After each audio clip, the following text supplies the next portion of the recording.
Everyone, welcome to the GTM pod. That wasn't the best intro ever, but I'm Charles.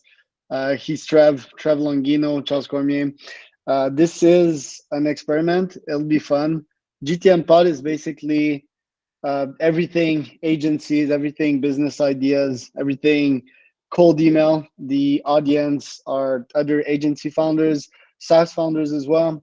We want to make it entertaining, and I want to educate you folks on a bunch of topics. My first million style. So, Trev, maybe you can start by introducing yourself. I'll do pretty much the same, and we can tell the audience why we decided to start this pod.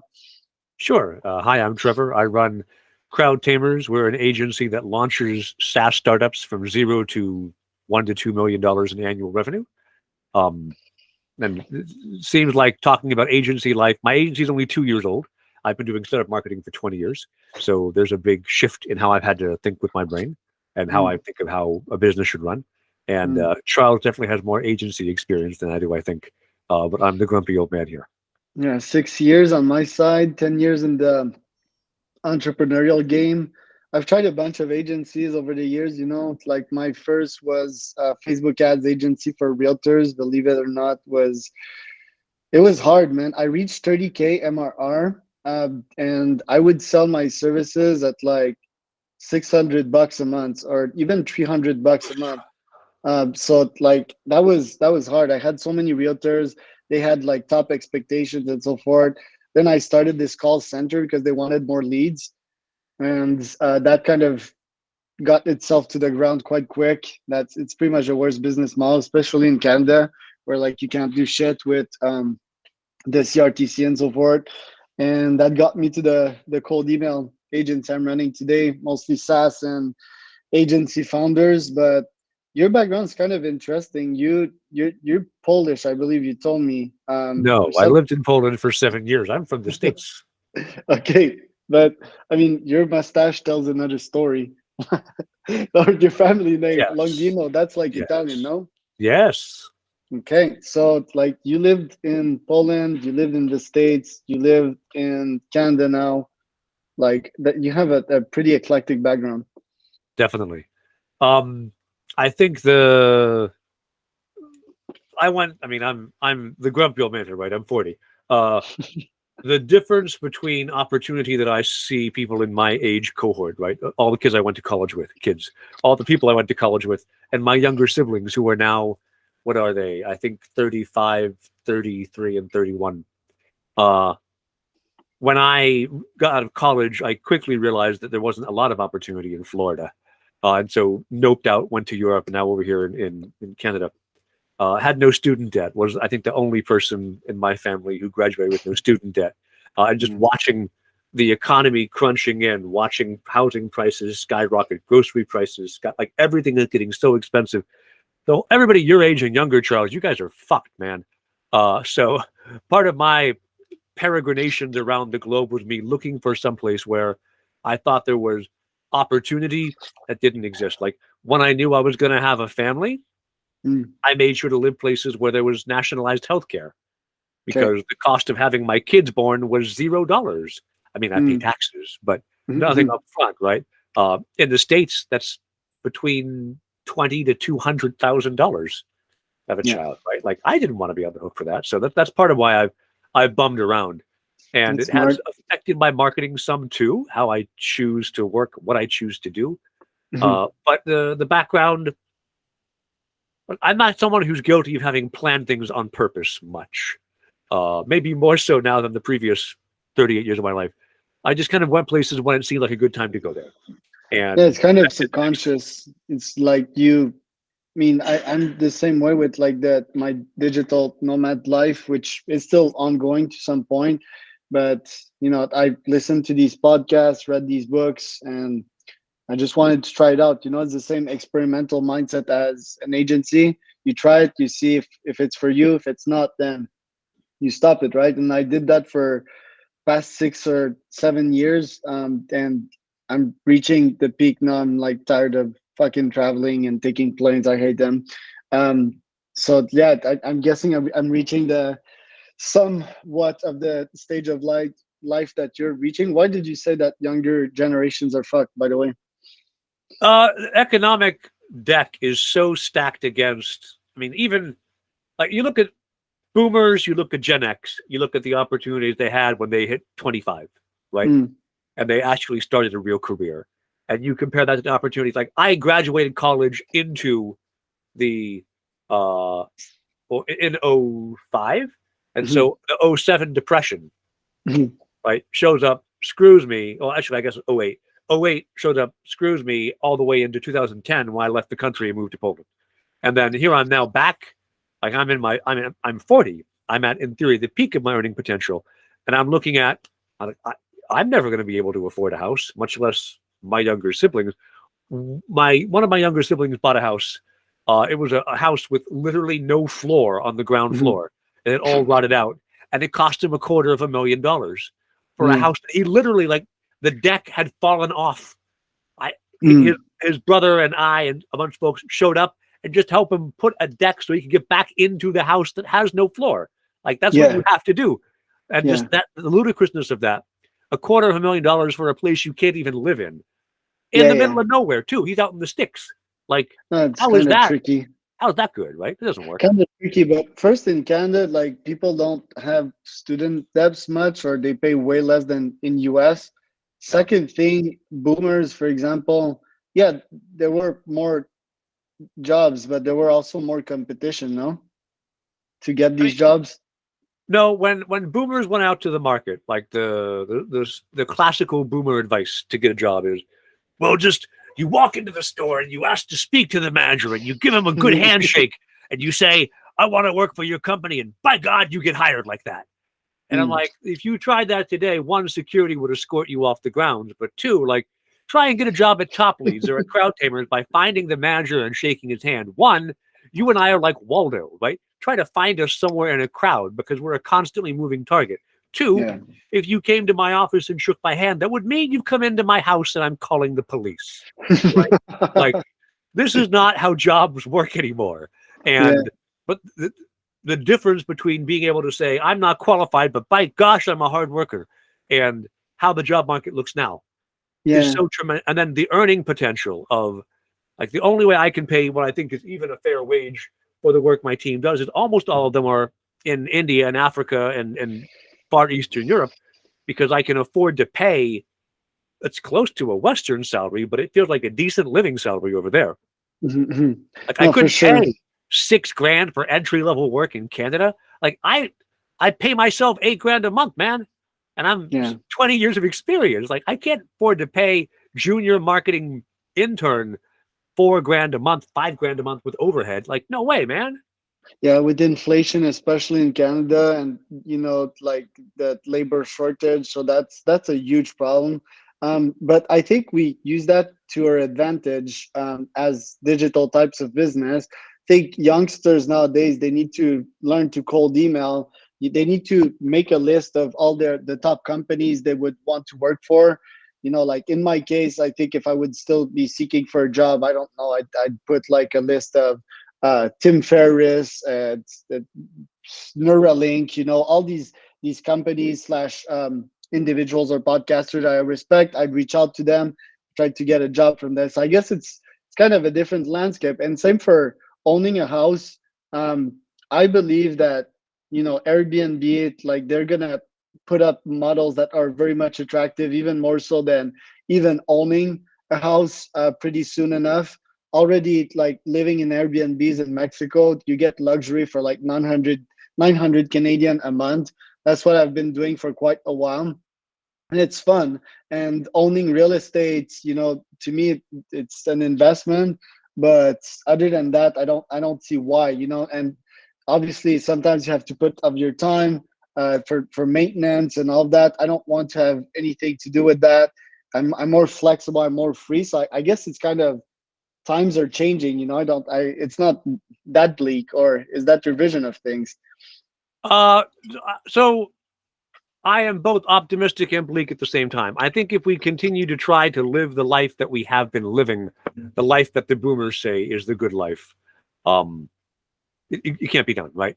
And so we have to come into an acceptance of just like you said, I can't afford nice living, but I can afford to rent someplace nice.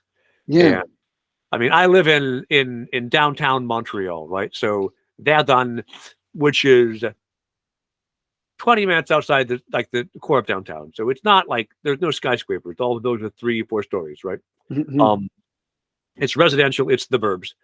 To get a 3-bedroom, am I in a 3-bedroom condo, right? In a like a 6 or 8-plex unit, probably $400K, right? Now, there's advantages you get out of it. One is once you own a place, you can't get kicked out of. You like your neighborhood, you're there. Rent won't ever go up unless you have an adjustable rate mortgage. Then you get screwed. Like there's the idea of if you buy a place, what you get out of it is you don't get priced out of the market. And all throughout, you look on any of the subreddits for any of the Canadian or even the Canadian provinces, U.S. states, any hot market, people get run evicted, priced out of the market, and homeless. Right? If you're paying $900 a month right now in Canada for any place, and you get kicked out, the next cheapest place you can find is $1,200. So you can't afford it. And the problems that brings, as you have Airbnb and private equity and forward investment, all these things owning up the land, is it means futures are harder. So am I optimistic about people's ability to solve and find a future they're content with? Yeah, people will find a way.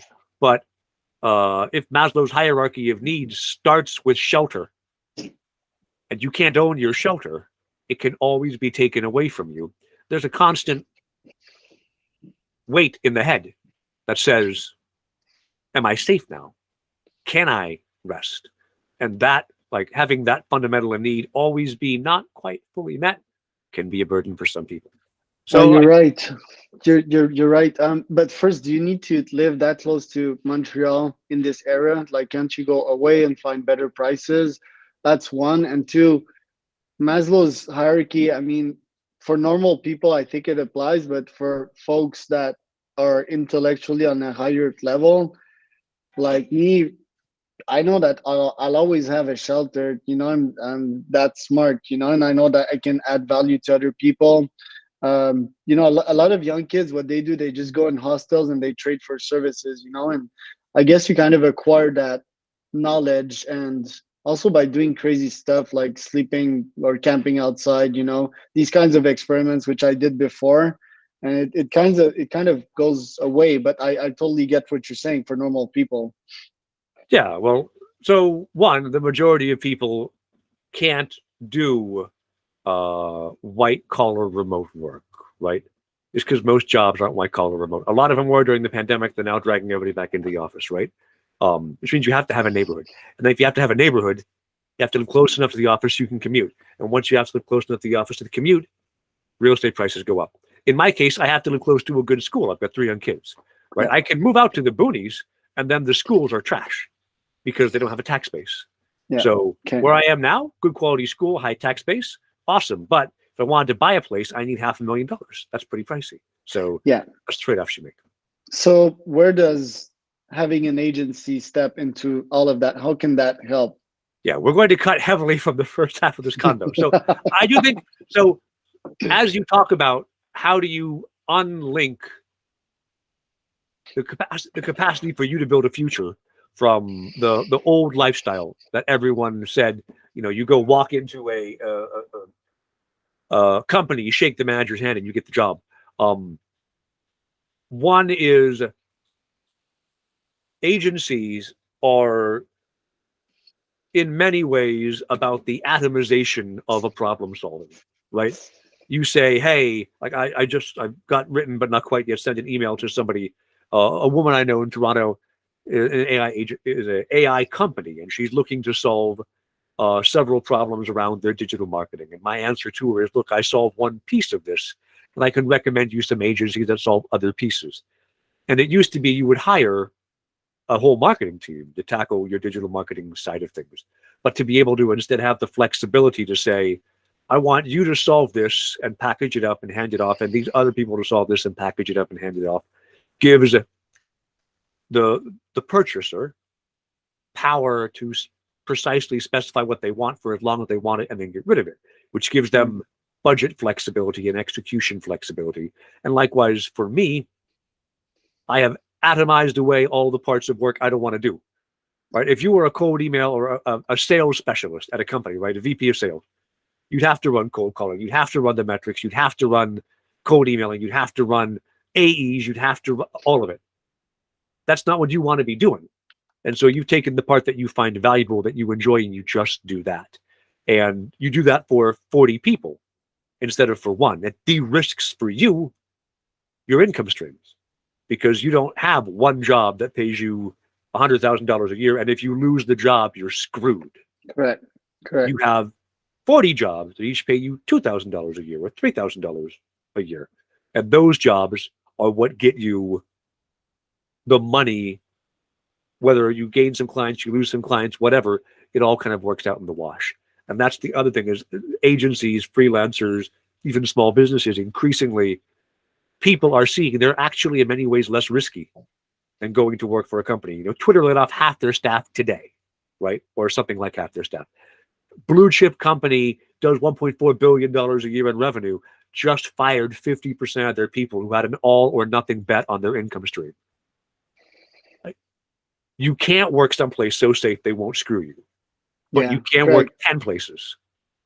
So, I mean, you diversify your income, you put your eggs in many nests, many baskets, and you learn at the same time, and you get like cool ideas, which could hatch into a unicorn, if that's even a thing. Are you still seeking to hit that big home run at this point, or are you just seeking for the streams of income?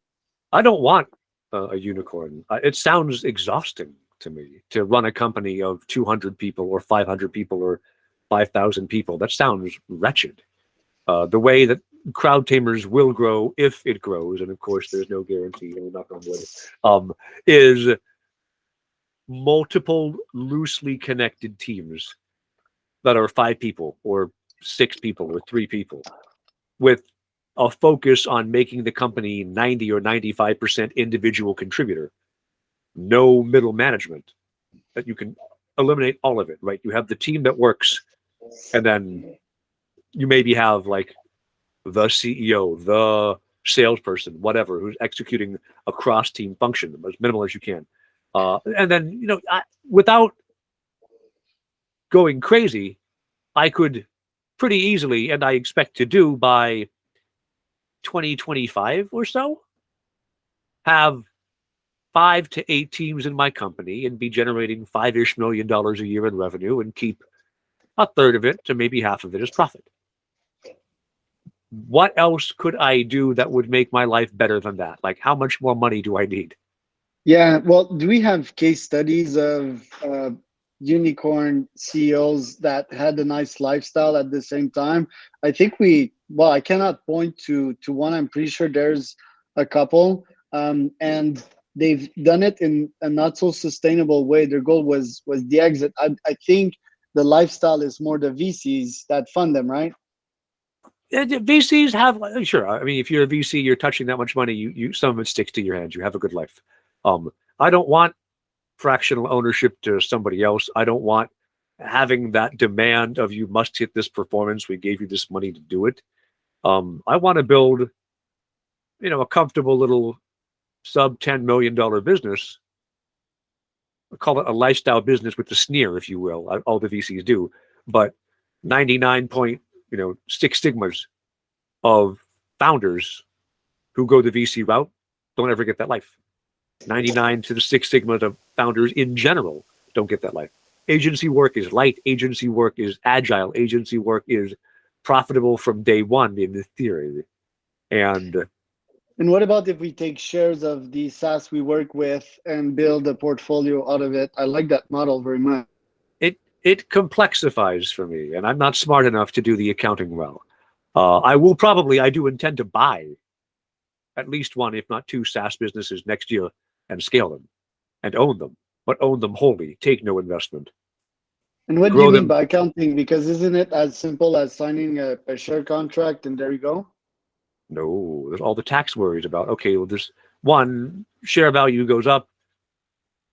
I bought at this strike price. Now it's worth this price.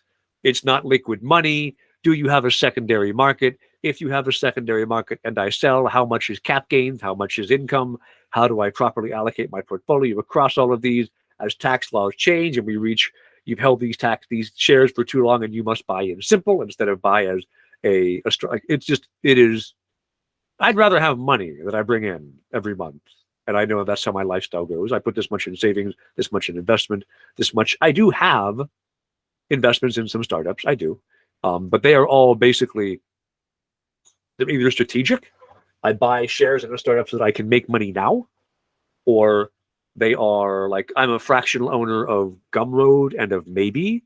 They did a Reg A, they did Reg A, round of equity crowd financing. And then that is going to be, at some point, they'll have an exit and I'll get something or not. And if they don't, then I won't. But either way, then it just becomes on that actual sale, I'll get a lump sum. And until then, I don't worry about it. And is your thesis that to scale an agency, you just need more humans, and more humans is equal to stress? Can't we have like systems that run your agency, for example, to 50 million without like more stress and complexity? It may be some agencies could do that. I am pretty sure that the way I wish to run a company would not. And I mean, I have a whole, like, I don't know if you have time to go into it, but I have a whole thesis about capitalism. So capitalism is the worst system in the world, but it's also the best one we found, right? Like, there is no better system, but it's terrible. And it's terrible because everyone treats capitalism the same way a toddler treats a buffet. If you take a child to a buffet, all they will eat is the marshmallows and the candy. They'll get the soft serve ice cream and eat the whole thing up. They'll get themselves sick and they'll throw up. I know, because I used to do that when I was 8. I used to eat all the junk food and literally give myself migraines and vomit. And then do it again the next time I went to a buffet, because you're 8. You're a freaking idiot. And that's how capitalism works. And what you need is, like, slow food is the healthy food, right? It's the unprocessed raw grains. It's the fruitful fiber. It's eating complex proteins. It's all the things that you don't eat at the buffet because you want the pepperoni, the popcorn, and the ice cream. The Jello. Yeah, the Jello. Well, if you eat slow food at a buffet, you are healthy. You can do that. You can have a sustainable life. Slow capitalism would be the same idea, right? Don't optimize for quarterly results. Optimize for the best result for everybody in the company. And that means, like, yeah, you can't go to public markets because public markets demand 90 days accountability.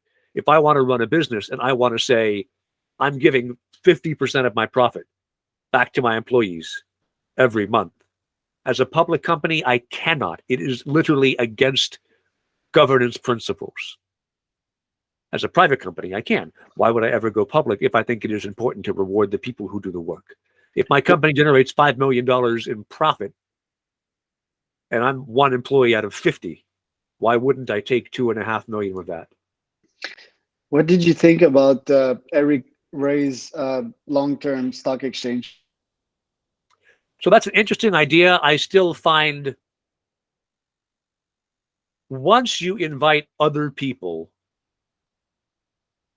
into the decision-making loop of your business, and ones who are not as tightly coupled around what success means for your business, the thrust of it gets muddled. A very specific example, Zappos was legendary for its customer support, right? It was arguably a customer support business that happened to sell shoes. And people bought from it, not because the shoes were that great.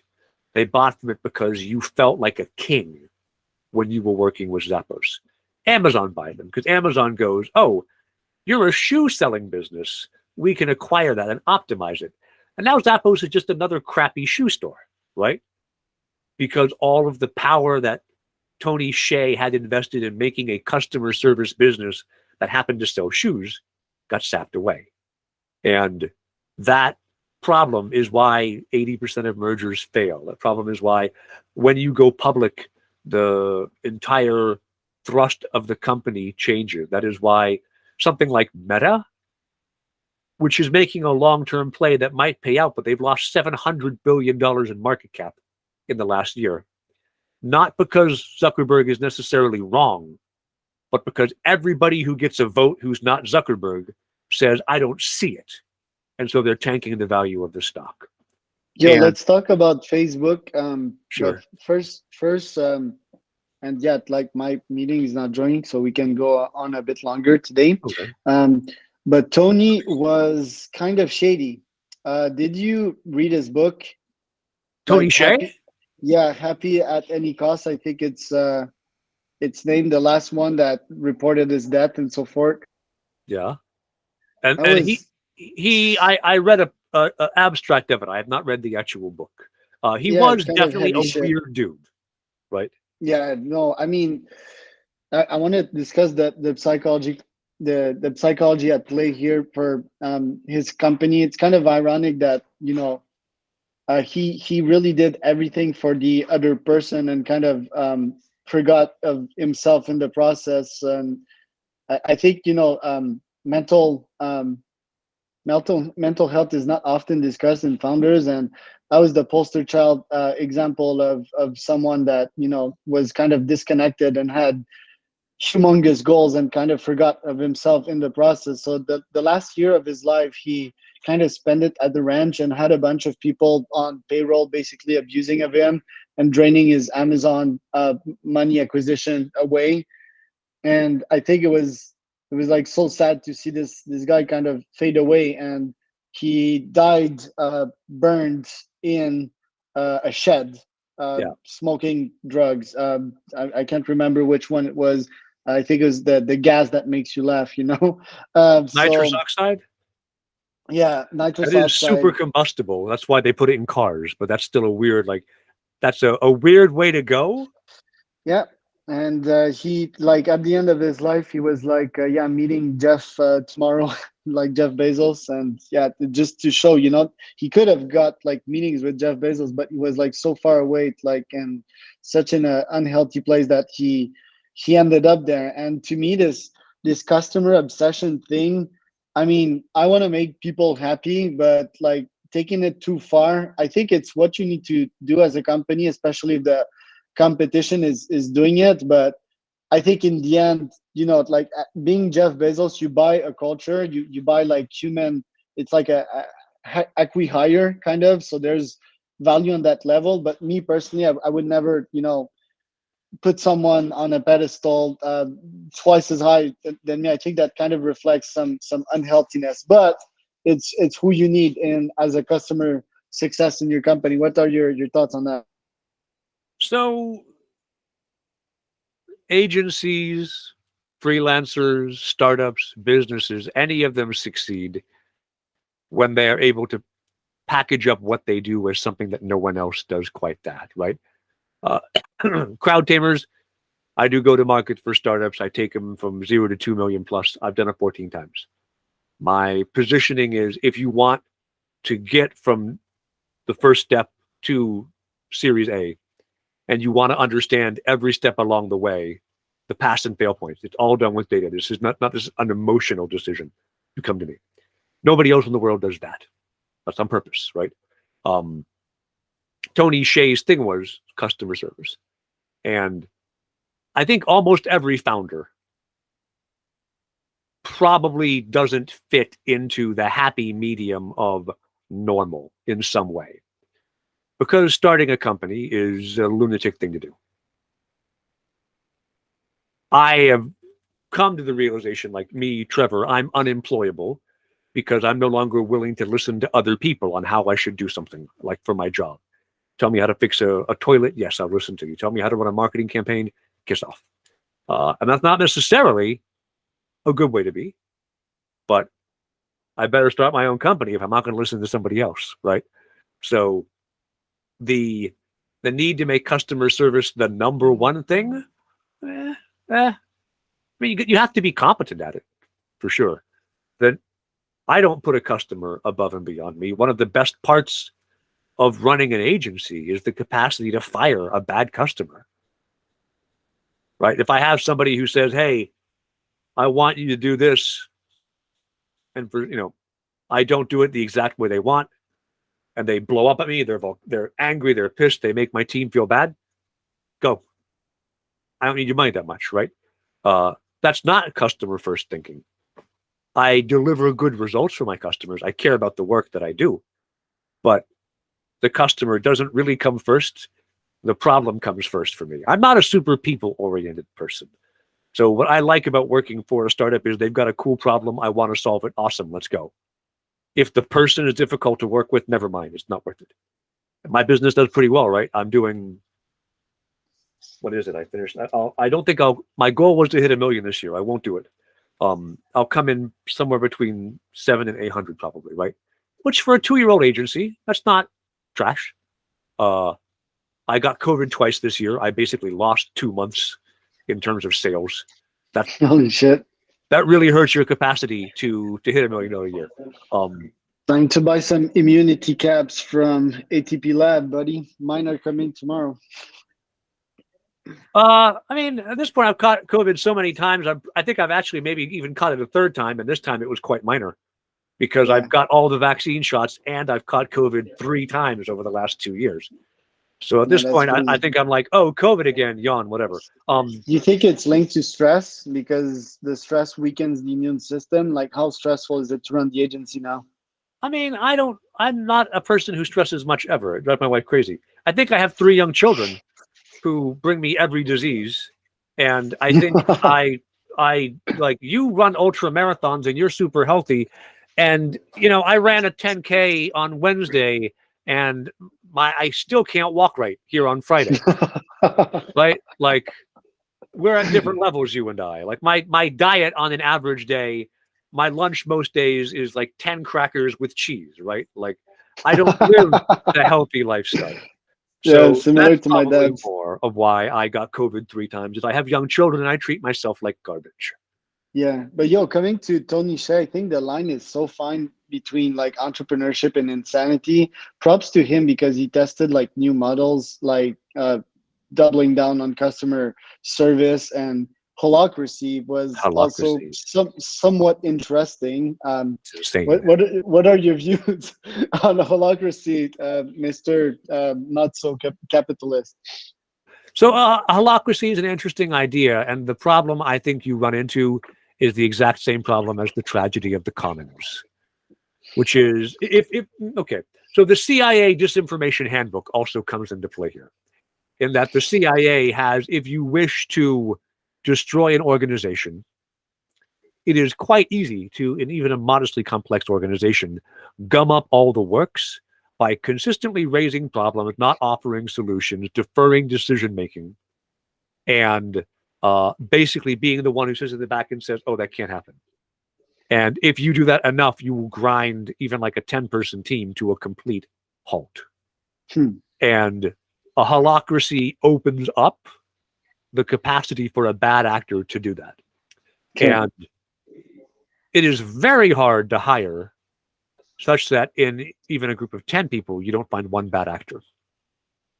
And in a holacracy, it's also really hard to fire. If you're a likable bad actor, if you're the class clown, if you're the snarky friend who everybody likes to hear you give the sarcastic take, you will completely destroy team productivity and in a holacracy be unfireable. True that. Yeah, true. I run things very autocratically at Crowd Tamers. Same I believe here. The rewards do need to be shared, but the work ends up being the vision of mostly one person, right? I'm saying this is what needs to get done. Would you even say tyrannical? So, I mean, no, because I think a tyranny doesn't accept feedback. And an autocracy, a benign autocracy, does. A benign tyranny says, I know what's right, shut up. A benign autocracy says, do what I say, but I'm willing to listen. Got it. And yeah, I mean, different types of models to run my agency, but I think what was cool about Tony is that he was such an utopian, and I think this inspires us to go for the big shots. I believe, that thing you set your mind to, it's possible. Even hitting like a unicorn while having fun and not stressing at the same time, you know? And I mean, it hasn't been done. Even this guy was very stressed when he sold his business to Amazon. He had like huge funding issues and so forth. They literally saved him, but it's a nice save if you want. He got a big package. But yeah, coming back to Facebook and Meta, I think Zuck has the right vision. He wants, to have the next device, which in his opinion is VR.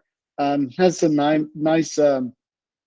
nice latest version of the Oculus, basically. And yeah, Palmer Lucky's another dude we could talk another time. Very interesting new company he has. Very profitable, war profiteering type of company, but still. Um, Zuck and like all these shareholders telling him what to do. I mean, he chose to play this game. It's like Elon saying that he wants to take Tesla private. Well, you decided in the first place that you opened this door, and this door is very hard to revolve. So what do you think about the Facebook vision, and like, if you think it's time they go for the long-term stock exchange or something? So the long-term stock exchange, the idea of saying basically, I think this is a 10-year bet. This will pay off. I think that's what Zuck is doing. Is he's saying this isn't going to make money in 2023 or 2024. And Zuckerberg had such unusual autocratic power when he took Facebook public because he owns the majority of the voting shares still. So he can't get told what to do. He can just get punished for not doing what the markets want. And he's basically saying, I mean, he models himself after Caesar, right? He thinks of himself as Caesar. And he's saying, Ave Caesar, I'm the emperor, descendant of Jove. I know what is the right way to go about it, and you plebes can suck it. And he might be right? He might be. VR has been 5 years off for about 30 years, and VR may well still be 5 years off for the next 30 years, just like self-driving cars have been 5 years off since 1980. And I'm pretty sure here in 2022, we're still 5 years off, and I bet in 2030, we'll still be 5 years off, just because Yeah. the last 2% of that problem is way harder to solve than the first 98%. Yeah, I don't picture us like wearing all of these devices for sure. Obviously, it's gonna scale up, and I think it's gonna be more feasible in AR type of technology one day. Zuck has been on a PR tour lately. We've seen him like doing surfing and going on these podcasts and trying to tell the world he's doing MMA and so forth. So like, they really tarnished their reputation, rebranded to Meta. Um, I'm not sure, man. Like, I would definitely not invest. Why? Last but not least, why are all of these tech stock companies falling over? And when do you see that going back over again? So if you think of the pace of change has changed, it's a logarithmic self-feedback problem. If you look at the Fortune 500 in 1930 and 1960, it was pretty much the same. You look at the Fortune 500 in 1960 and 1970, there was some change. And in 70 and 80, there was a decent bit of change. And 80 to 90, there was a lot of change. And 90 to the aughts, you start to see there's so much change that you almost like, where are all the companies who made it for 50 years and then suddenly got dropped off? The pace of change has changed, but the true nature of the fact that you reach a size where your reach exceeds your grasp as a company, your pace of innovation slows, and eventually the world moves on. And at its most reductionist, Google really is an advertising platform, a text advertising platform. with delusions of mediocrity.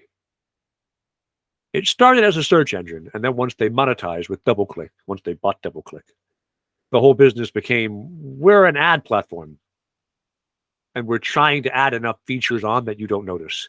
And YouTube is also an ad platform that they're trying to add enough features on that you don't notice. And so is true for Facebook. So is true for Twitter. And you're reaching a point where, again, because fast capitalism demands junk food, it demands more. It is not adequate to simply make $1 billion a quarter. You must make $1.1 billion next quarter. And that forces optimization that in the short term made sense this quarter, but that cost you continued capacity to function as a company. And things like, I use Brave now when I surf YouTube. I don't use any sensible browser. Every once in a while, I'm stuck on my phone looking at a YouTube video. I have to watch like 2.5 minutes of ads, unskippable frequently, to watch a 2-minute video. And I'm like, what hellscape dystopian nonsense is this? That this is what's required for me to be able to view a video on what is ostensibly a video sharing platform. And the answer is they've had to optimize so much into revenue that they've lost the thread of the business. And so what we're seeing is all these companies, all these like Google search, Facebook, Twitter, LinkedIn, YouTube, they're all of a class. They all came around 06, 07, 08. Is that right? No, earlier than that. Facebook was, yeah, like 05. Right? They all come around 05. Google's a little earlier. But DoubleClick is around 04, 03. They're all reaching a point where they've aged into senescence. And it's just the hip kids this age, right? They don't want to be on the monolithic platform, Discord, Mastodon, TikTok, which is monolithic, but also is becoming untrending in its own way. Like they're moving into less monolithic, more federated ways to share, live, search, be. And so all the big monoliths are dying out. The new federated platform will eventually amalgamate and grow and die out. It's like watching a forest fire in slow motion. It takes 2 decades instead of a day. Yeah, they've become like huge giants that move really slow. Data is still there, and the promise was that ML and AI would crunch it and make something wonderful with it. That has yet to happen as of now. And me, the surprising thing here is these companies are so innovative in some ways, but from a business model standpoint, they suck so much. I think MBAs are in charge of that, and fucking MBAs cannot come up with innovative business model that gets everyone paid. We've seen super cool startups and super cool business model like Pipe that basically gets you paid for your MRR on an ARR basis and takes some kind of interest off that. Some companies making bonds out of their products and so forth. These are cool business model that would need to be tested. And I think business people need to be more innovative. But yeah, man, I think that's it for the pod. Was a nice experiment today.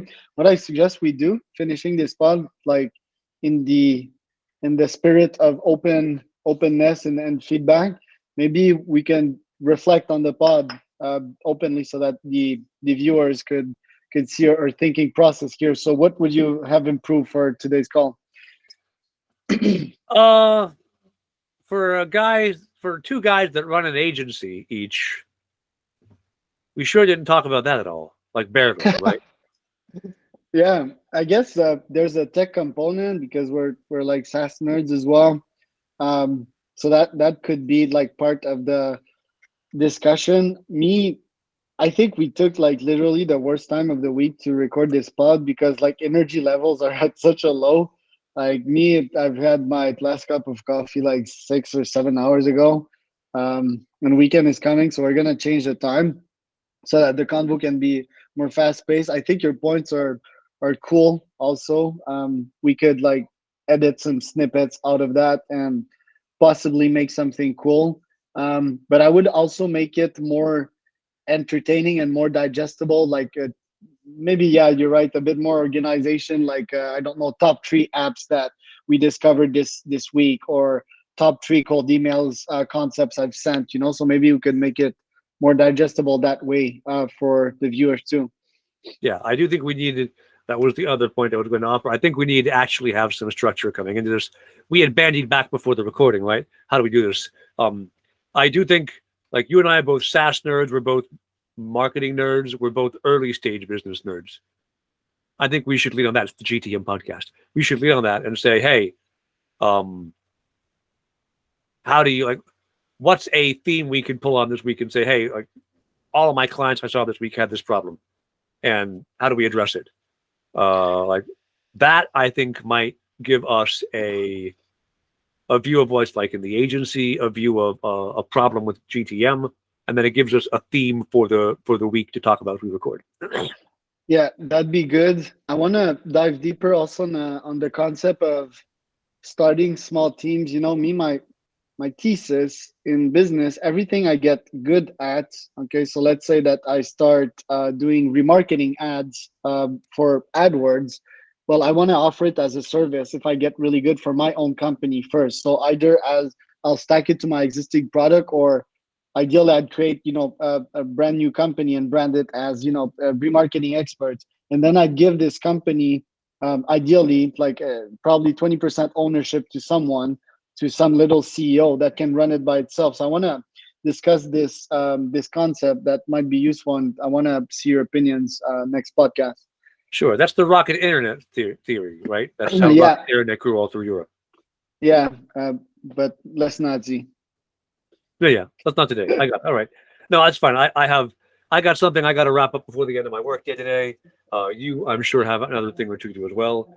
This as an experiment, I think there's probably 15 useful minutes. Good luck finding them in the hour recording. And yeah, we can make nice shorts though. we can. The shorts are like basically headlines, and they usually have big numbers in them. Yeah. Like 5 million a year, for example, and so short. So yeah, good experiment, wrong time. Let's reschedule another time for next week and make something cool. Good Alrighty. start though. Good start. See you, dude. All right, Bye. man.